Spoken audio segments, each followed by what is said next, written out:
Bom, gente, eu quero primeiro saudar todas as pessoas aqui presentes, os nossos companheiros da mesa, nosso querido vereador, o Pedro Patrus, a Regina Helena, a Marília, o André. Eu quero pedir desculpas também, gente, pelo atraso. E eu também pela minha debilidade hoje. Eu fui assaltado por uma gripe. Então, assim, literalmente, já vim me rodeando assim, já uns 2 dias, de ontem para hoje ela entrou firme. Então eu estou assim meio vazia, assim, a cabeça está meio oca.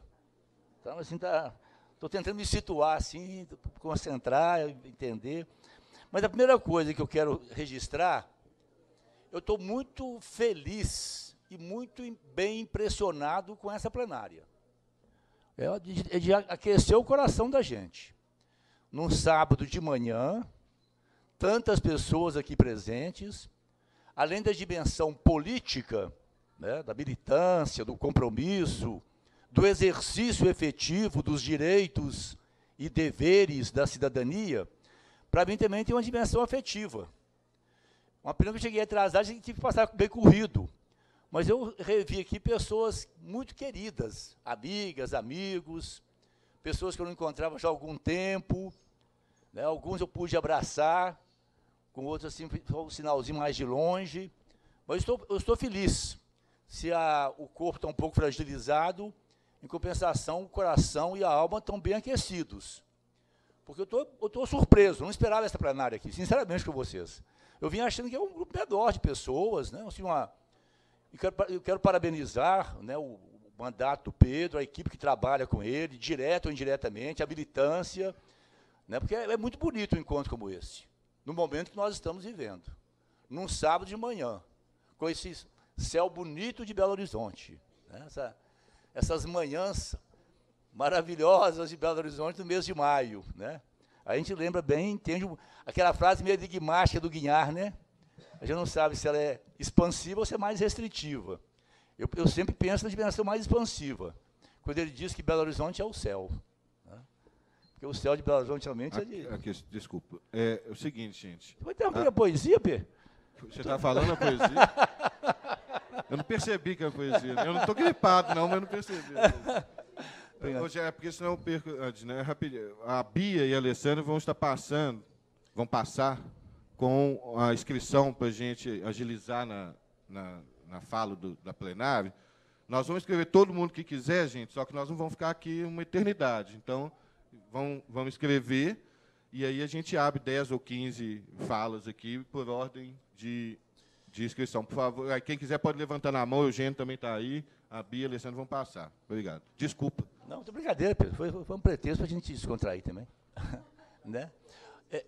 Cortou? Deixa eu pegar. Não. Belo Horizonte é o céu, é. Eu tenho pensado esses dias o que eu ia falar aqui hoje. Hoje à tarde eu vou estar lá falando também no encontro do PT. E aqui eu acabei mudando meu rumo aqui, sabe, gente? Primeiro, quando a gente vai falar de conjuntura, fazer uma avaliação política, né? O tema é muito amplo. Porque como o Pedro colocou no começo aqui, tem um cenário internacional, mundial. A Regina trabalhou isso também, a questão da Grécia, Espanha, o que está acontecendo no mundo.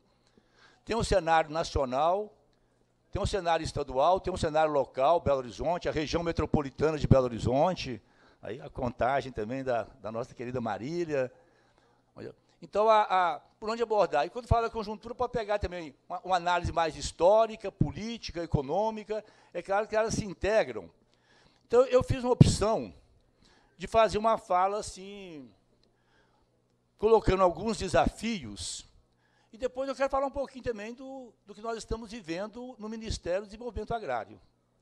Né, compartilhar com vocês também, e tentar integrar a questão agrária com a questão urbana, né, a questão da terra, né, essa luta que a gente tem para colocar em prática o princípio da função social da terra, da propriedade no Brasil.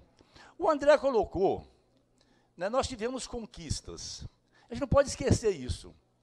Eu vou até mais longe, sabe, André? Eu tenho colocado assim, mesmo antes das conquistas que nós tivemos a partir do governo Lula, depois do governo da Dilma, especialmente no campo social, né? É bom lembrar, né, gente, no ano passado, 2014, a FAO retirou o Brasil do mapa da fome. É uma conquista histórica, civilizatória. O Brasil está vencendo a luta histórica secular contra a fome, a desnutrição, a pobreza extrema, né, o reconhecimento dos programas sociais. Eu fui agora recentemente na África, na Etiópia, é uma coisa emocionante. O povo falando, Bolsa Família, Bolsa Família.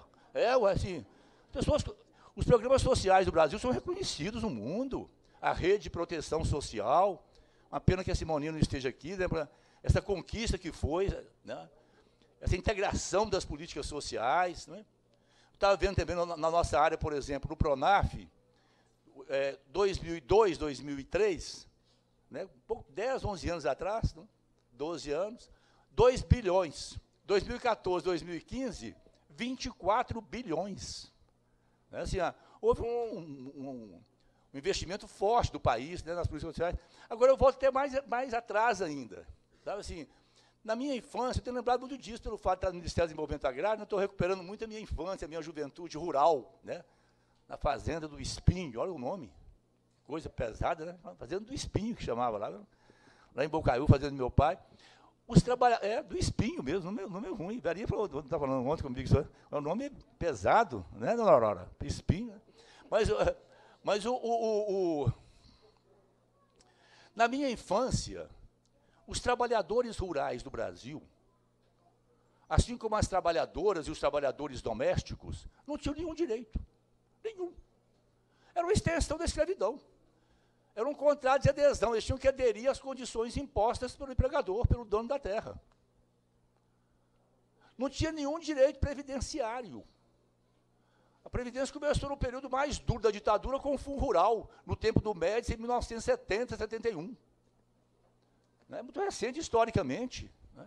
Nenhuma política, naquele tempo, a gente não falava agricultura familiar, não. A gente falava era sitiante, poceiro, nenhuma política de apoio àquele pessoal da roça.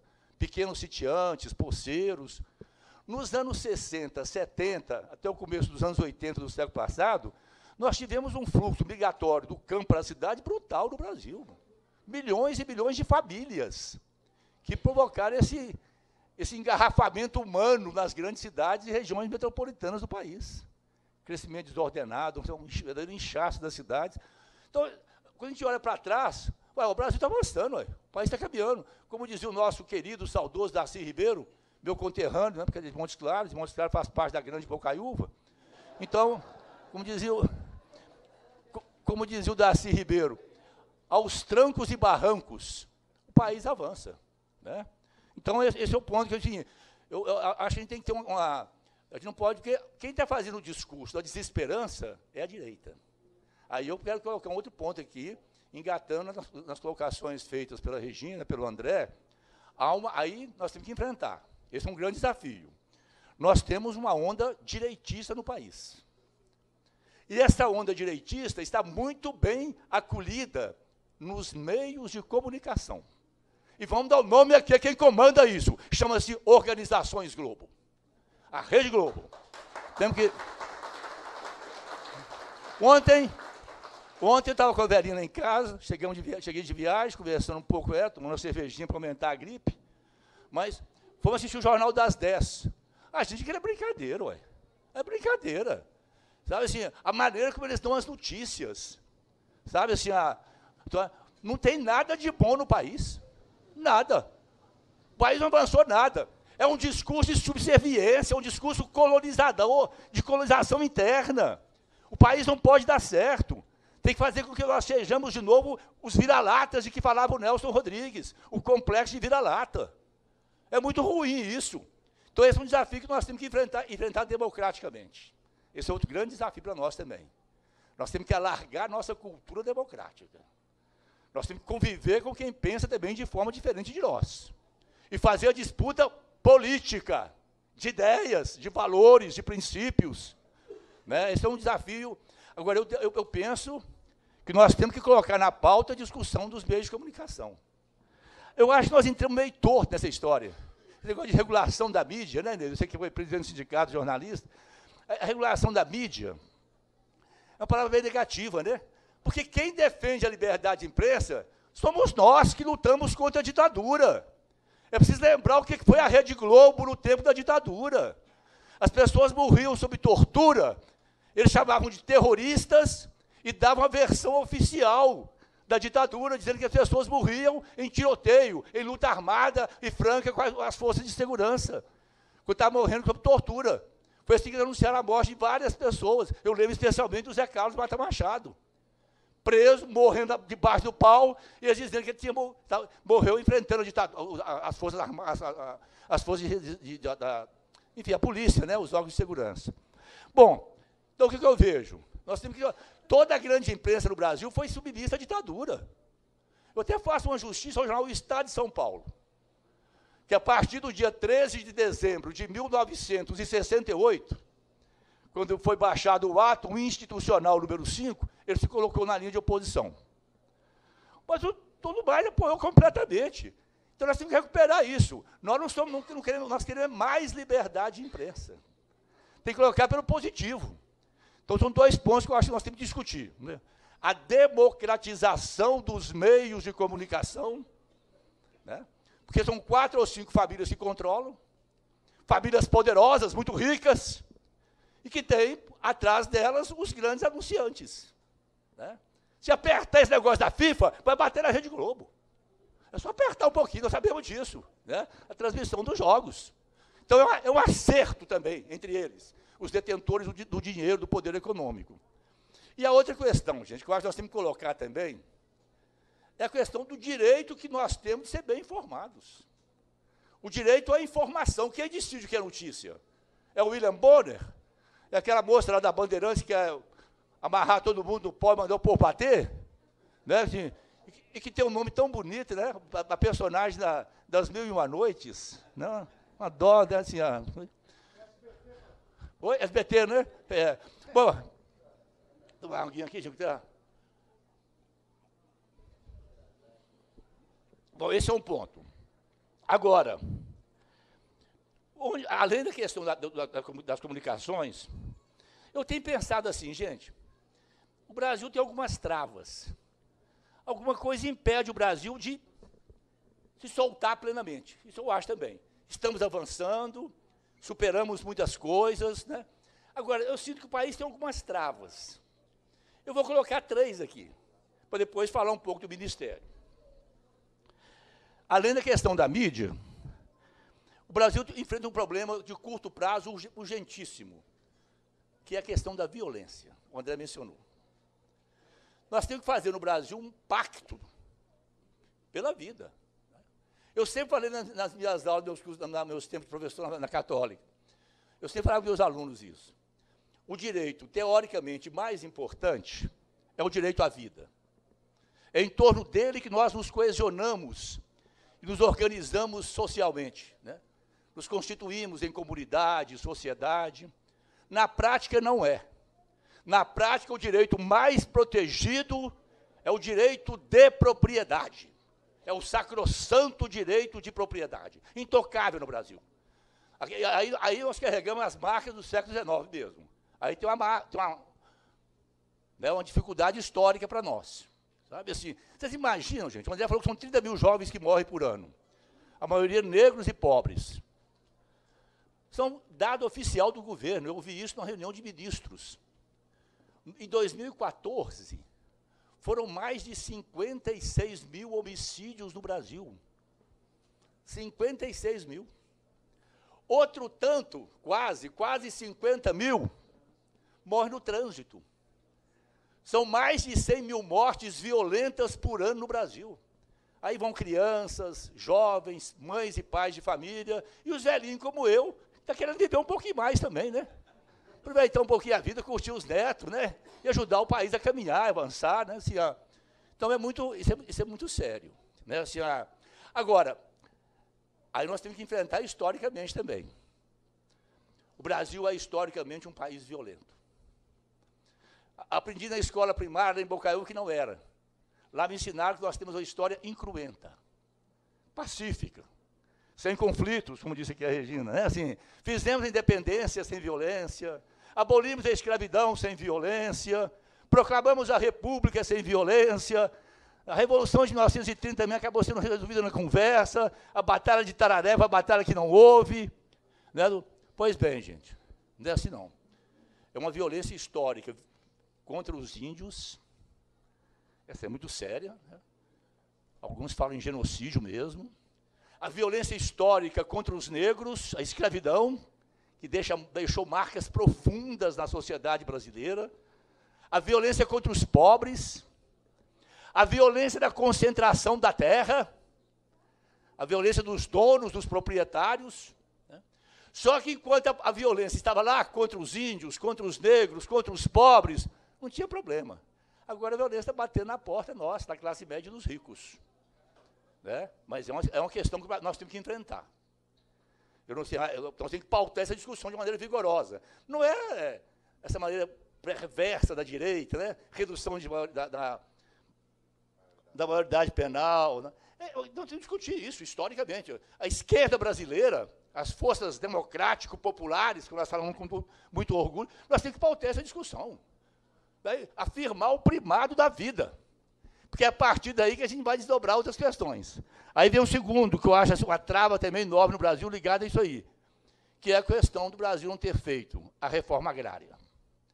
Como o Brasil não fez a reforma agrária, não faz também a reforma urbana. E não faz também a reforma tributária, no sentido de uma tributação progressiva, né, que alcance mais os mais ricos, e não regressiva como é, onde os pobres pagam mais, inclusive pagando imposto sobre comida, sobre serviços, etc. Por que nós não fazemos essas três reformas fundamentais? A reforma agrária, a reforma urbana e a reforma tributária? Porque elas incidem no sacrossanto direito de propriedade. Nós não enfrentamos a questão das riquezas, da propriedade improdutiva, né? A função social da terra e das riquezas. Não estou propondo aqui que nós viremos a página do capitalismo, não. Não estou propondo isso ainda, não. Eu estou convencido de uma coisa, gente. Eu estou convencido de uma coisa. No plano... Eu estou mais moderado agora. Estou mais... Eu falar, ou a humanidade enquadra... O ideal seria superar, mas como isso não está tão colocado... Ou a humanidade enquadra, disciplina... normatiza o capitalismo, ou o capitalismo vai acabar com a humanidade. É previsível isso. Ué. Considerando a questão social, a questão ambiental, né, a questão dos valores. Né, o dinheiro está se tornando um valor fundamental. Inclusive, nós temos que pensar, essa é uma questão assim, que está me assustando muito. Né? Essa questão da corrupção, essa coisa bem generalizada, né, assim, ela é geral mesmo. Porque as pessoas estão reduzindo a vida, o seu projeto existencial, à questão do dinheiro.